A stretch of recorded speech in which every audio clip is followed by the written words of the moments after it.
সবাইকে নতুন ভিডিওতে স্বাগতম। আর একটি ছোট্ট ভিডিও নিয়ে চলে আসলাম আপনাদের মাঝে। আশা করছি সবার ভালো লাগবে। আসসালামু আলাইকুম। যে যেখানে আছেন অবশ্যই ভালো থাকবেন, আর আল্লাহর রহমতে আমরা কিন্তু অনেক ভালো আছি। দোয়া করি আপনারা ভালো থাকেন। এই তো দুপুরে রান্নার আয়োজন করেছি। কেলা কচু শাক দিয়ে আজকে শুটকির ভর্তা ভুনা করব। আর এখানে পেঁয়াজ, কাঁচামরিচ, রসুন কুচি করা হয়েছে। ডাল বাগার দেওয়ার জন্য রসুন নিয়েছি, আর আলু দিয়ে আর পেঁয়াজ দিয়ে ডিমের ঝোল রান্না করব। অনেকদিন ধরে এই তরকারিটা রান্না করা হয়নি, আজকে রান্না করব। আমরা মাঝে মধ্যেই ডিম আলুর ঝোল রান্না করে থাকি। এই তো ডিম আলুর ঝোল রান্না করতে করতে এখানে কিন্তু আপনাদের ভাই অনেকগুলো জলপাই পেরে এনেছে আমাদের খামার বাড়ি থেকে।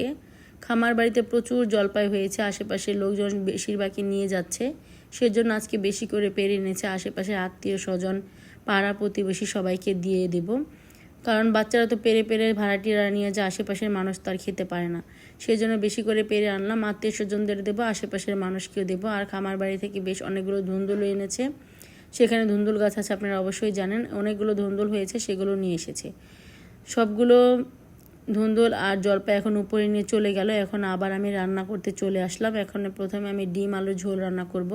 ডিমটা ভেজে তুলে নিয়েছি, এখন গোটা গরম মশলা দিয়েছি আর পেঁয়াজ কুচি দিয়ে দিলাম, দিয়ে এখন ভালো করে ভেজে নেব।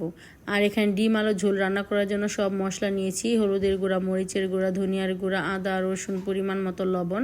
এখন ভালো করে পানি দিয়ে গুলিয়ে নেব। তারপর আমি পেঁয়াজ কাঁচামরিচ ভাজা হয়ে গেলে সেখানে দিয়ে দেব।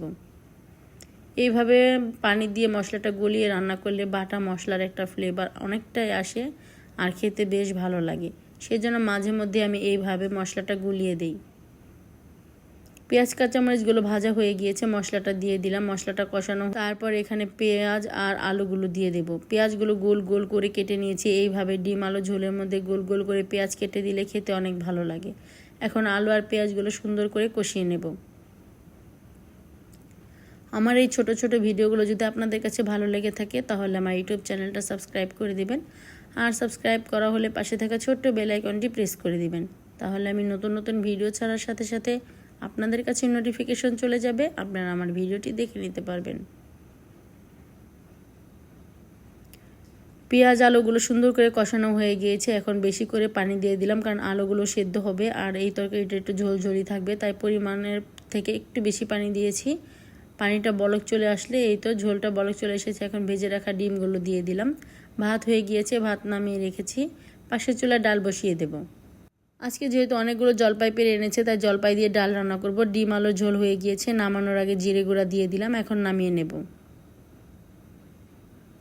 ডিম আলুর ঝোল হয়ে যাওয়ার পর এখানে শুটকির ভর্তা ভুনা তৈরি করার জন্য পেঁয়াজ কাঁচামরিচ ভেজে নিয়েছি। এখানে একটা চাপা শুটকি দিয়ে দিয়েছি আমি, এই তো দিয়ে দিলাম। এরপর মশলা দিয়ে কষিয়ে নিয়েছি, তারপর শাকগুলো দিয়ে দিলাম। আর এখানে ডালটা প্রায় হয়ে এসেছে, জলপাইগুলো দিয়ে দিচ্ছি, এরপর ডালটা বাগার দিয়ে দেব। রান্নাবান্না প্রায় হয়ে গিয়েছে, এখন সব কিছু উপরে নিয়ে চলে যাব, তারপর আমরা দুপুরে খাওয়া দাওয়া করব। ডালটা বাগার দিলাম, এই তো রান্নাবান্না শেষ, সব কিছু উপরে নিয়ে চলে এসেছি। শুটকির ভর্তা ভুনাটা দেখতে কিন্তু অনেক লোভনীয় হয়েছে। সাথে ছিল জলপাইয়ের ডাল আর ছিল ডিম আলুর ঝোল। এগুলো দিয়ে এখন মজা করে দুপুরে খাবার খাবো। অনেক দিন পর ডিম আলুর ঝোল রান্না করলাম। বাচ্চারাও এই খাবারটা খেতে পছন্দ করে, আমরাও পছন্দ করি। এই তো সব কিছু আপনাদের সাথে শেয়ার করলাম। এরপর আমরা খাবার খেতে বসে পড়েছি। প্রথমে আমি শুটকির ভর্তা ভুনাটা দিয়ে খেয়ে নিচ্ছি। শুটকির ভর্তা ভুনা আমাদের কাছে সবার অনেক প্রিয়, আর আমরা কিন্তু প্রায় প্রায় এই শুটকির ভর্তা ভুনাটা করে থাকি। আর কেলা কচু শাক দিয়ে করলে কিন্তু আরও বেশি মজার হয়। প্রথমে আমি শুটকির ভর্তা ভুনা দিয়ে খাবো, এরপর ডিম আলুর ঝোল দিয়ে খেয়ে নেব।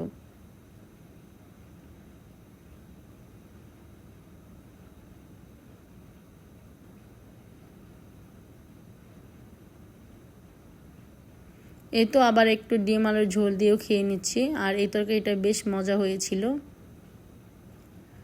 আজকে এই পর্যন্তই, আগামী ব্লগ দেখার আমন্ত্রণ জানিয়ে আজকে এখানেই বিদায় নিচ্ছি। সবাই সুস্থ থাকবেন, ভালো থাকবেন, আল্লাহ হাফেজ, আসসালামু আলাইকুম।